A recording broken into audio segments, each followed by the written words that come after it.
everyone, thanks for checking out today's Multiphonic-a-Day video. My name is Ben. I'm a bassoonist based in Chicago, and today is Sunday, March 29th, 2020. This is day 16 of my self-isolation, and today is episode 13 of Multiphonic-a-Day. Today I want to share with you a group of closely beating dyads that are centered around the pitch and the fingering G2, which is the low G on the bassoon.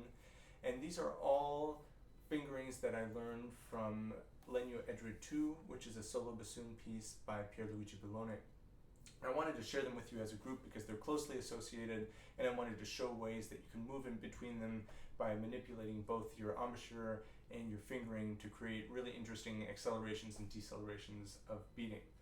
I want to say that these are sounds that Pascal Galois in his book would categorize as rolling notes. That is, that they have a really audible beating that accelerates and decelerates, and he categorizes them in a different point than multiphonics. And for me, I still hear multiple pitches sounding at the same time with this. In addition to the beating, there are some overtones that are really audible to me in there, which is why I'm including them in these videos. But just, I wanted to throw that terminology out there as something that's important to know about, that rolling note. So the first one of these uses the low G fingering 1 2 3 1 2 3 with the whisper key, and just adds the pancake key and the lower resonance key. It sounds like this.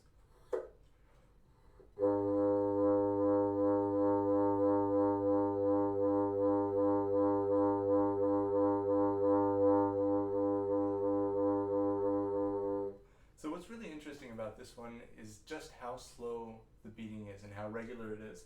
I hear two really muffled pitches that are constant, and then there's this beating low G that comes back. And this one, I can manipulate it with my embouchure a little bit, as I've shown with some other multiphonics, but I found that the leeway here, the range is pretty narrow. So it doesn't actually accelerate or decelerate too much without breaking into a single note on the lower end or breaking up into a higher partial. So I'll show you that now.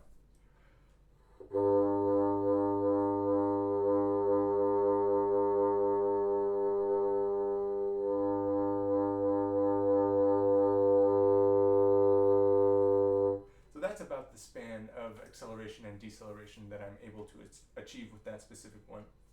Now for the next one, I'm just going to add the D key with my left hand thumb, and it's going to change the characteristics quite a bit.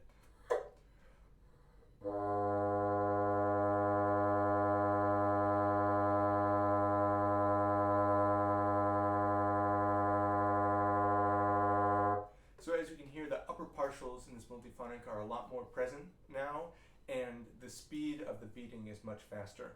And this one, I find that I have a lot more flexibility in terms of making that beating faster and slower, just with my embouchure. I'll show you that now.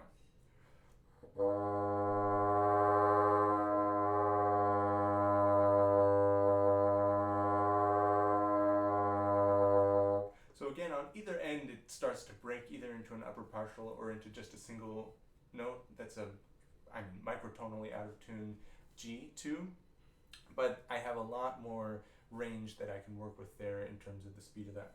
Now I'm just going to keep adding fingers with my left hand, or keys with my left hand thumb. Now I'll add the C key.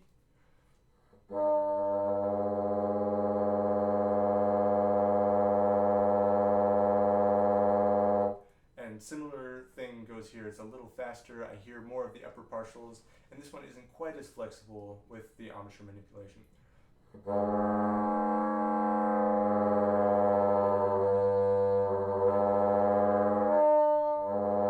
So as you can hear, it starts to break sooner when I'm tightening my embouchure at the top, and then also when I'm loosening my embouchure and coming off of the reed, it more quickly just breaks to a single tone.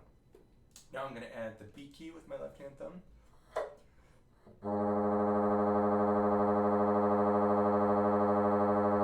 This one's very similar to my ear to the previous one. It just has a little bit more of a distinct beating, and when I manipulate it, it sounds like this.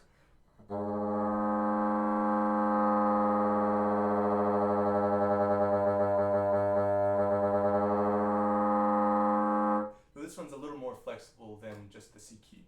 And then last, of course, is the low B flat key. So I'm now depressing all of the thumbs with my left thumb, and still 1 2 3 1 2 3 lower resonance key, pancake key. And the pinky F key is open in the right hand. So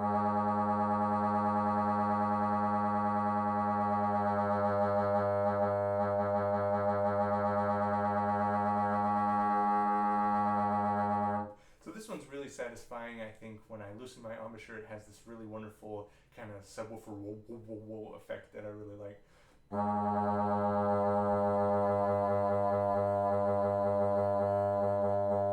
So in addition to having these local possibilities for accelerating and decelerating the beating on each of the fingerings, which, as I noted, are more available on some of these than others, if you just play with a steady embouchure and then add and subtract keys with your thumb, that will also kind of by step change the speed of that beating. I'll show you that now.